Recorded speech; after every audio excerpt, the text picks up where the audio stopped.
Sinusundan ba ako? Ha? Ba't ko ba kayo susundan? Teka, sandali. Kaya alam mo, delikado dito, baka mabangga ka pa sa sasakyan. Ano po tingin niyo sa akin? Di marunong tumawid? Hindi, wala naman ako sinasabing ganun.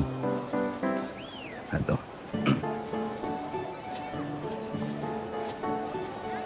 Oh. Sa'yo na yan. Pero umuwi ka na sa inyo, ha? 20? Eh, yung ate nga sa tricycle, nilibre mo ng 50, ako 20 lang. Kuya, bayad po. Ako, di na. Pandagdagan sa bawon nyo. Sigurado po kayo? Oo, sa inyo na yan. Pati ba naman yung alam mo? Nasaan ba magulang mo?